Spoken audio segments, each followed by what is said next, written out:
Assalamualaikum warahmatullahi wabarakatuh. Halo semua, hari ini kita akan membahas tentang teks deskripsi bersama saya Viva Primadani Belia Putri.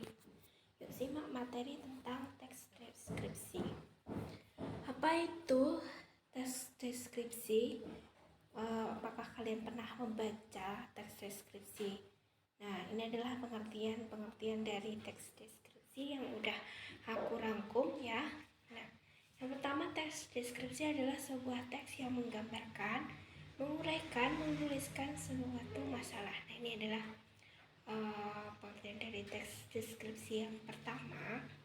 Yang kedua, teks deskripsi berisikan kesan atau pesan kepada pembaca terhadap objek yang diamati. Selanjutnya, teks deskripsi berbentuk teks atau paragraf deskripsi dengan tujuan penulisan sebagai ekspresi indera pembaca yang menghasilkan daya imajinasi dan daya nalarnya. Nah, ini adalah pengertian dari teks deskripsi. Jadi teks deskripsi adalah merupakan menyampaikan atau menggambarkan objek suatu hal dalam keadaan tertentu agar mudah untuk dipahami orang lain. Next, selanjutnya adalah ciri-ciri teks deskripsi. Ciri-cirinya sebagai berikut. Yang pertama, melukiskan atau menggambarkan kondisi. Nah, di sini menggambarkan kondisinya sebagai objek, tempat, peristiwa dengan terperinci. Yang kedua, memberikan efek panca indera. Membaca seolah-olah melihat, mendengar, merasakan atau terlibat dalam tulisan teks deskripsi. Yang ketiga, menggali sumber ide dari pengamatan. Semakin detail semakin baik dalam penulisan teks deskripsi. Yang keempat, membutuhkan data-data yang valid atau data-data berdasarkan ilustrasi untuk menjelaskan penggambaran. Yang kelima, menggunakan pola pengembangan urutan ruang, menulis menggambarkan kondisi objek satu persatu. Selanjutnya, struktur teks deskripsi ada dua. Identifikasi berdasarkan topiknya. Topik ini bisa berupa tempat, benda, binatang, atau orang yang dideskripsikan. Yang kedua, deskripsi bagian dari topik. Bagian dari topik ini ciri fisik, bisa berupa warna maupun ukuran.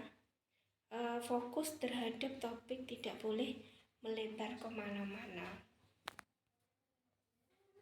Selanjutnya, kebahasan dalam teks deskripsi sebagai berikut. Yang pertama, menggunakan kata benda. Contohnya seperti rumah, sekolah, teman, guru. Yang kedua, menggunakan frase dengan contoh seperti ini. Beliau adalah seorang guru. Yang ketiga, mengandung kata sifat. 3 baju baru, 1 anak pandai. Nah, ini adalah contoh dari kata sifat. Yang keempat, mengandung kata kerja transitif. Dengan contoh, anak itu menggunakan sepatu hitam. Teks deskripsi kata kerja atau mengandalkan perasaan atau pendapat. Saya mendengar suara itu sangat merdu. Nah, ini adalah mengungkapkan perasaannya atau pendapatnya. Kemudian mengandung kata keterangan, misalkan di kelas, di sekolah, di kamar. Nah, itu adalah contoh kata keterangan. Selanjutnya terdapat bahasa kiasan. Bahasa kiasan ini dengan contoh kepala rumah tangga, kuda besi, kotak udang. Ini adalah kebahasaan dari teks deskripsi. Ini adalah contoh dari teks deskripsi sebagai berikut. Ini mengambil topik dari tempat wisata dengan isi sebagai berikut. Permandian alam Ompo terletak di Kelurahan Ompo, Kecamatan Lalabata, sekitar 3 km sebelah utara kota Batang Sopeng.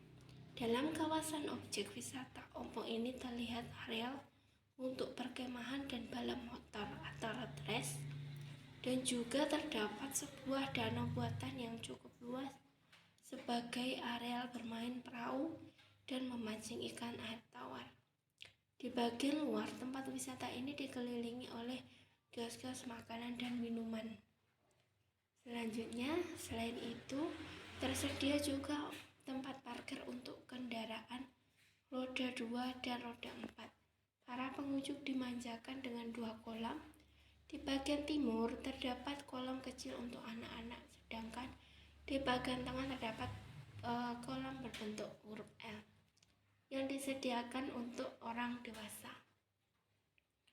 Di setiap sisi disediakan tempat berteduh, sedangkan di bagian utara dan selatan Ompo menyediakan kamar mandi dan tempat berganti pakaian secara umum. Ompo merupakan tempat wisata yang sederhana, asri, dan menyejukkan. Nah, ini adalah materi tentang teks deskripsi. Terima kasih telah menonton. Jangan lupa subscribe, like, and comment. Thank you. Wassalamualaikum warahmatullahi wabarakatuh.